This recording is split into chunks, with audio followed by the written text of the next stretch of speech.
அமெரிக்க தளத்தை துவம்சம் செய்த ஈரான். கொத்து கொத்தாக மடிந்த அமெரிக்க வீரர்கள். இதுவரை பயன்படுத்தாத அதிநவீன மிசைல்ஸ்களை முதன்முறையாக பயன்படுத்திய ஈரான். குருடாகி போன அமெரிக்கா மற்றும் இஸ்ரேலின் வான் பாதுகாப்பு அமைப்புகள். இஸ்ரேலில் 2000 பேர் படுகாயம், பலர் கவலைக்கிடம். உச்சகட்டத்தை அடைந்த போர்.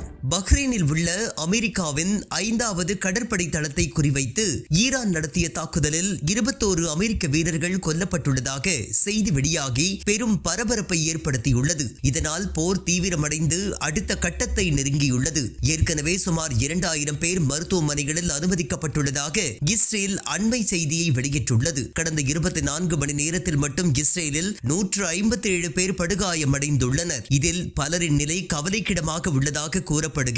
இதனிடையே ஈரானின் 27வது அலை தாக்குதலும் நடந்து முடிந்துள்ளது. இதன் சேத விவரங்கள் இதுவரை வெளியாகவில்லை. ஈரானின் இஸ்லாமிய புரட்சி பாதுகாவல் படை ஏற்கனவே தொடங்கிய ஆபரேஷன் ட்ரூ ப்ராமிஸ் 4 என்ற நடவடிக்கையில் ஈரான் இதுவரை கையில் எடுக்காத அதிநவீன ஆயுதங்களை பயன்படுத்த தொடங்கியுள்ளதாக அறிவித்துள்ளது. ஈரான் தாக்குதல் விவரங்களை முழுமையாக வெளியிட்டுள்ளது. அதனை பற்றி பார்க்கலாம். இஸ்ரேலின் தெற்கு முதல் வடக்கு வரை உள்ள முக்கிய இலக்குகளை குறிவைத்து அதிநவீன மிசைல்ஸ்கள், ஆளில்லா விமானங்கள் மூலம் 26வது அலை தாக்குதல் நடத்தப்பட்டுள்ளது. இத்தாக்குதலில் எமாட், கதர், கெய்பர் மற்றும் கோரம்ஷார் உள்ளிட்ட புதிய தலைமுறை மிசைல்ஸ்கள் பயன்படுத்தப்பட்டுள்ளது.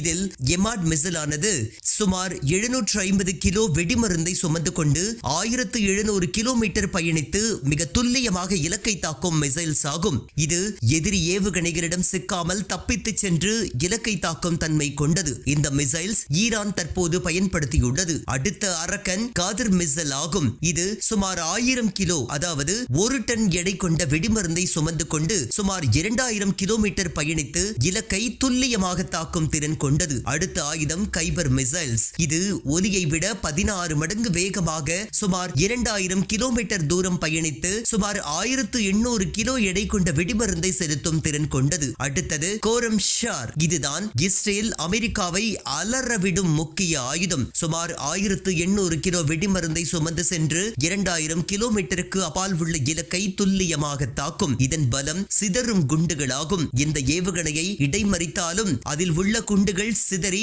80 இலக்குகளை தாக்கும். இதுதான் இஸ்ரேலுக்கும் அமெரிக்காவிற்கும் பெரிய தலைவலியாக உள்ளது. ஏற்கனவே அமெரிக்காவின் ரேடார் கருவிகளை அழித்து விட்டதாக கூறிய ஈரான் 26வது அலையில் 26 அலையில் ஏவிய தங்களது மிசைல்ஸ்கள் இலக்குகளை இடைமறிப்பின்றி துல்லியமாக தாக்கியதாக தெரிவித்துள்ளது. இந்த சூழலில்தான் பஹ்ரைனில் நடைபெற்ற தாக்குதலில் 21 ராணுவ வீரர்கள் பலியானதாக நியூஸ் 18 உள்ளிட்ட ஊடகங்கள் செய்தியினை வெளியிட்டுள்ளன. முன்னதாக அரபு நாடுகளிடம் தான் மன்னிப்பு கேட்டதாக வெளியான செய்திக்கு ஈரான் அதிபர் மசூத் பெசஸ்கியான் மறுப்பு தெரிவித்துள்ளார். அரபு மண்ணில் இருந்து தங்கள் மீது தாக்குதல்கள் நடத்தப்படும் வரை அந்த இலக்குகளை குறிவைத்து தாக்குவதற்கு தங்களுக்கு முழு உரிமை உள்ளதாகவும், அதே நேரம் அரபு நாடுகளின் ஆட்சியாளர்களோ மக்களோ தங்களுக்கு எதிரிகள் அல்ல என்றும் விளக்கம் அளித்துள்ளார். தனது கருத்தினை எதிரிகள் திட்டமிட்டு தவறாக பரப்பியுள்ளதாக அவர் தெரிவித்துள்ளார்.